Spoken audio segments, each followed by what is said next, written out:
Okay, we're back. It's Miss Wilson. I hope everybody's doing well. Happy quarantine. Woohoo! So we did Lady Lazarus the other day, and that's probably Sylvia Plath's second most famous poem, Daddy being her first. Now, this poem is full of venom. Its tone is brutal. There's 16 5-line stanzas, and every single one of them has it out for her dad. So this is not like a happy family poem. It's written by a girl with a major Electra complex. And if you remember, we talked about Electra as a Greek girl in a Greek play, and she fell in love with her father and killed her mother, just like Oedipus fell in love with his mother and killed his father. So an Electra complex is when a woman falls in love with her father. And a lot of little girls have this. They want to marry their daddies when they grow up. They're like 5 or 6. Well, Sylvia had that same thing, but her dad died when she was 8. So she never grew out of this complex. And she firmly believed that he left her on purpose. And so there's this hate that he caused this hole in her heart for the rest of her life. And this hate is real, and you'll see that. So let's start by reading the poem all the way through, and then we'll break it down. So this is Daddy by Sylvia Plath. You do not do any more, black shoe, in which I have lived like a foot for 30 years, poor and white, barely daring to breathe or a chew. Daddy, I've had to kill you. You died before I had time. Marble heavy, a bag full of God, ghastly statue with one gray toe, big as a Frisco seal, and a head in the freakish Atlantic, where it pours bean green over blue and the waters off beautiful Nauset. I used to pray to recover you. Ach, du. In the German tongue and the Polish towns, scraped flat by the roller of wars, wars, wars. But the name of town is common. My Polack friend says there are a dozen or two, so I never could tell where you put your foot, your root. I could never talk to you. The tongue stuck in my jaw. It stuck in a barbed wire snare. Ich, ich, ich, ich. I could hardly speak. I thought every German was you, and the language obscene. An engine, chuffing me off like a Jew to Dachau, Auschwitz, Belsen. I began to talk like a Jew. I think I may well be a Jew. The snows of the Tyrol, the clear beer of Vienna are not very pure or true. With my gypsy ancestress and my weird luck and my Tarok pack, I may be a bit of a Jew. I have always been scared of you, with your Luftwaffe and your gobbledygoo, your neat mustache and your Aaron eye bright blue. Panzerman, oh you. Not God, but a swastika, so black no skies could squeak through. Every woman adores a fascist, the boot in the face, the brute heart of a brute like you. You stand at the blackboard, Daddy, in the picture I have of you, a cleft in your chin instead of your foot. But no less a devil for that, no not any less the black man who bit my pretty red heart in two. I was 10 when they buried you. At 20 I tried to die and get back to you. I thought even the bones would do. But they pulled me out of the sack and they stuck me together with glue. And then I knew what to do. I made a model of you. A man in black with a Mein Kampf look and a love of the rack and the screw. And I said, I do. So, Daddy, I'm finally through. The black telephone's off at the root. The voices just can't worm through. If I've killed one man, I've killed two. The vampire who said he was you. And drank my blood for a year. 7 years if you want to know. Daddy, you can lie back now. There's a stake in your fat black heart, and the villagers never liked you. They're dancing and stomping on you. They always knew it was you. Daddy, you bastard, I'm through. Okay, so again, nice friendly little family poem there from Sylvia Plath. Again, she's got major daddy issues. So we're going to look at this poem with these 16 stanzas. We're going to look at them stanza by stanza like we always do. So let's start with the first stanza. We start out with an anaphora, but it's a rhythm anaphora. It's an anaphora that's trying to get us to feel like there's a train coming. You do not do, you do not do, do not do, you do not do. You can hear the beginning of a train. any more black shoe. Now, black shoe is a metaphor for her father. Obviously, he wore black shoes, and as a young girl, she would have seen him mostly in the shoes. Like, she would have been looking at his feet a lot because that's where her face would have been. And so she looks at him, again, this is another synecdoche, a foot or a shoe as the whole. So the shoe represents her father, in which I have lived like a foot for 30 years, poor and white, barely daring to breathe or achoo. So again, that's the train again. Achoo, achoo, achoo. And she's obviously saying she couldn't sneeze or breathe, but that's also that rhythm of the train. And here she's saying that for 30 years, she lived within that shoe, like a foot, and was not able to escape. But this beginning is now her beginning of her escape, this poem beginning. So let's look at the second stanza. Daddy, I have had to kill you. And it's sort of like that song that's out now with Selena Gomez. I had to lose me to love you. I had to kill me. Had to kill you to love me. It's really like that Selena Gomez song. She had to kill her daddy off before she could learn to love herself. And unfortunately for her, her dad died when she was still young enough that she was in hero worship of him. So she couldn't kill that hero worship at the time that she was supposed to. He died before that could happen. So, Daddy, I've had to kill you. You died before I had time. And that really is one of the saddest lines in the whole thing, because most girls grow up and they get out of their electric complex. They grow up, they find a husband, they find a wife, they find someone else to be in love with, but they don't stay trapped in love with their father, because again, the father is still there and they're able to grow up without that. Now, a lot of people who lose fathers at a young age can develop this sort of daddy complex. Maybe not to this level. But she says he's marble heavy, a bag full of God. So she likens him to a statue that's fallen over, just a bag full of a God that she sees and has. He's a ghastly statue with one gray toe that's big as a seal. So you think of a big fat black seal, his toe is that big fat black toe. And that's because he had gangrene in his toe. And he lost his leg to diabetes before he died. So she remembers that toe. Again, she's obsessed with his feet. She's sort of like got this view of him from the foot. So he's a black shoe. He's a big black toe. And so when he lost his feet, that was difficult for her. Then we have enjambment there, big as a Frisco seal, and he has a head in the freakish Atlantic. So again, that statue, that mythical statue, stretches all the way across the United States from where she is. So it's this huge mythical statue with these huge heads, like the heads on Easter Island, the big concrete heads. It's just he's so important to her that he's that big for her. And then it says, where it pours bean green over blue. Really, that's just beautiful imagery. The water being bean green over blue. And really, there's nothing to that line except I just really have always enjoyed that line. I think it's a beautiful line. She used to pray to recover him. She used to pray to a God to have him back. Now she doesn't. The fact that she used to pray, she no longer prays for him. And then she says, ach, du. And that's the first time she brings that German in. And that just means, oh, you. I used to pray to recover you. Oh, you. But she's bringing that German. And now she comes full on with the German here. And the German tongue in the Polish town scraped flat by the ruler. This is Otto's hometown in Poland. It was destroyed by war. But in the name of the town was common. And so basically she's saying, even though the town was destroyed, it was destroyed like he has destroyed her by war, that he caused her to feel destroyed by war. And then she says, my Polak friend says there's a dozen or two. So even though this town, has been destroyed by war, it's a common thing. Even though he has destroyed her, it's a common thing. These men destroying these women. So she's kind of saying it's a common thing.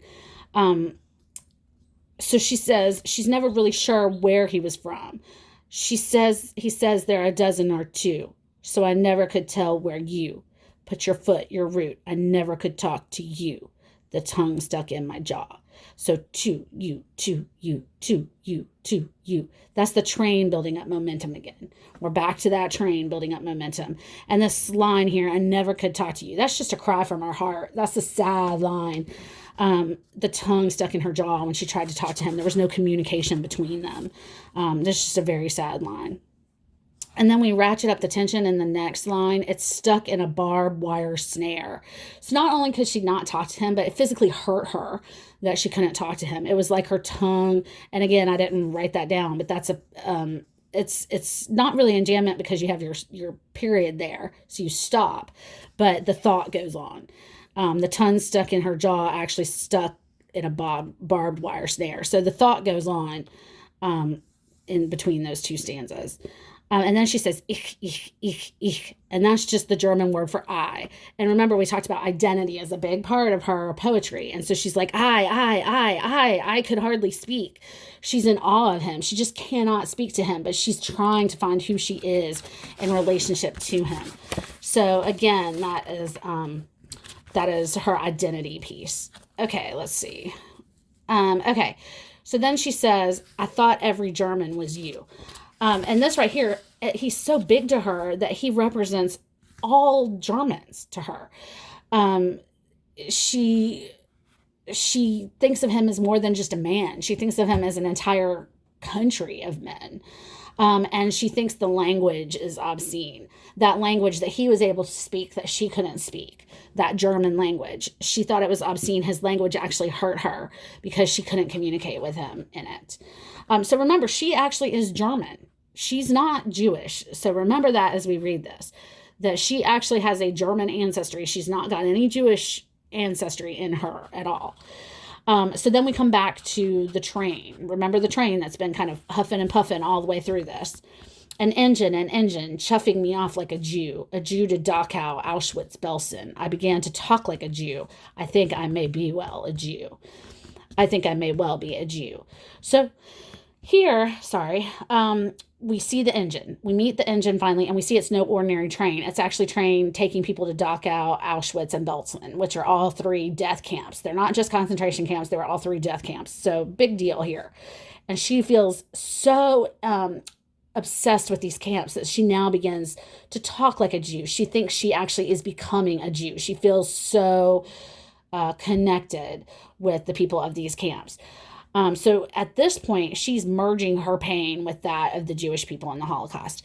And so this is where it gets a little dicey in the poem. And some people have a real problem with this. And again, you're going to answer a question about that next week, about how you feel about her use of that Holocaust imagery. Okay, so now we go to the snows of the Tyrol, the clear beer of Vienna. Now, her mother is from Vienna, so she's kind of talking about where her mother's from here, but then she's saying they're not very pure or true. So they're mixed. She says she has a gypsy ancestry, and she's got her tarot pack, and her tarot pack is like tarot cards. And she really is very obsessed with the occult and the supernatural. And you see that in some of her other poetry, but in her life, really, in her biography, you find out that she's really obsessed with these things. And so she feels like she's this other. It makes her an outsider, that she's part gypsy, that she has this tarot card. So she may be a bit of a Jew. In other words, she's an outsider. Not that she has any Jewish in her.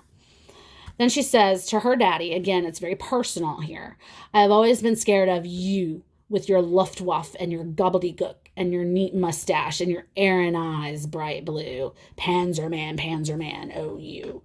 And so her father was not actually a Nazi. Remember this. He was just German. But she gives him this persona right here. She straight up calls him a Nazi and uses a lot of different German imagery here. A Panzerman is a German tank driver. A Panzer was a German tank. So she kind of calls him a German soldier, in other words, a Nazi. So not God, but a swastika. So she used to think of her father as God, as a God. But now she realizes that he's not wholly good for her. He's wholly evil to her. So now he becomes a swastika so black that no sky could squeak through. So all that she thinks of her father now is that he is a swastika. He is evil. And every woman adores a fascist. The boot in the face. The brute heart of a brute like you. Again, it's that boot in the face, that men keeping women down, that women are demanded to show affection to tyrants. So this is where she's kind of giving you a little feminist point of view here. And again, she's talking about the boot. She's very obsessed with the feet, the foot, the part that keeps you down of the man. This is probably the most personal little stanza in the whole poem, where she actually brings in some truth. You stand at the blackboard, Daddy. And her dad was a teacher. So yes, there's actually a picture, and you can see this picture online. You can look it up. There's a picture of him standing at the blackboard, and he's smiling, and he does have a cleft in his chin, like a little dimple in his chin, but he's got a cleft in his chin instead of his foot. What a clever line. Because devils are supposed to have cloven hooves, a little cleft in their hoof. And so she says their cleft is in your chin instead of your foot, but you're no less a devil for that. And so she's not fooled. It's such a clever line that he may be handsome with a cleft in his chin, but she's not fooled. He's still the devil. And he's still not any less the black man who bit her pretty red heart in two. So again, you have that enjambment there. So just because he doesn't have a cleft in his feet, that doesn't make him any less evil. He's still the man that tore her apart. This is kind of funny where she says, I was 10 when they buried you. Now, this is just a literary thing that she puts in there. She was 8 when her father died, and I doubt that they waited 2 years to bury him. So this is really, she really likes, as if you remember Lady Lazarus, she talks in decades. She speaks at 10, 20, and she is 30 at that point. And so she's really into just decading things. So instead of putting 8, she rounded it up to 10. She likes the neatness of that decade of between 10 and 20. And so at 10, they buried him. At 20, she tried to die. That is true. That was her first suicide attempt, was at 20, if we don't count the drowning when she was 10. She says she tried to die and get back to you. And so was her suicide attempt an attempt to get back with her father? That's something that we will never know, but that's what she alludes to here for sure. But they pulled her out of the sack. For her, the sack is the death bag the body bag that you would be put in. They pulled her out of the sack and stuck her together with glue. So she was not able to do it, but she still wasn't a whole person. After she tried that first suicide attempt, she was broken. She was only stuck together with glue. And she said, I knew what to do. And this is the saddest part of the poem to me completely is, I knew what to do. I made a model of you, a man in black with a Mein Kampf look. So her model, she went and found a daddy figure. And her daddy figure is Ted Hughes, her husband. And she found a man that, again, had that ability to be like a Nazi. Not that he really did look like Hitler. He didn't. But that he had the look emotionally. He treated her the way she felt her daddy treated her, which is to stomp on her and to emotionally drown her. And then you have this enjambment here. He's a man in black with a Mein Kampf look and a love for the rack and the screw. And the rack and the screw are torture devices from the Middle Ages. So again, he tortured her emotionally. And she said, I do. She said, I do to him. She married him. So Daddy, I'm finally through. She's through with her dad. She no longer idolizes Daddy number 1 because Daddy number 2 is on deck. So she says, I'm done here with you because I've got the second daddy figure. And then over here, this is again after Ted has cheated on her and her marriage is over. And she says, if I've killed one man, I've killed 2. So she kills daddy number 1. She quits idolizing him. And then finally she has to kill daddy number 2 in her head because he ruined her too. And that was the vampire who said he was you. So that's Ted. He comes in as a vampire, sucks her dry emotionally and creatively, and then says, though, that he'll be like a daddy to her. And then for 7 years, ruined her. So she says, Daddy, you can lie back now because someone else took your evil. Ted did. And then this is the famous last stanza, that there's a stake in your fat black heart. And here's where we go from mythology, the Electra complex, to vampires all of a sudden. And she's saying, Daddy, lie back. We're going to stake you in the heart. The villagers never liked you. They're dancing on your grave. I've exorcised you from my life. They always knew it was you that was so evil. And so, Daddy, you bastard, I'm through. And this is her completely exorcising not only him, but she says it twice. Daddy number 1, Daddy number 2, you bastard, I'm through. I'm done with all of you. You've all hurt me. And again, so that is the end of how she feels about the men in her life. That is the end of Daddy. So, anyway, I hope you enjoyed it. Take care. Bye.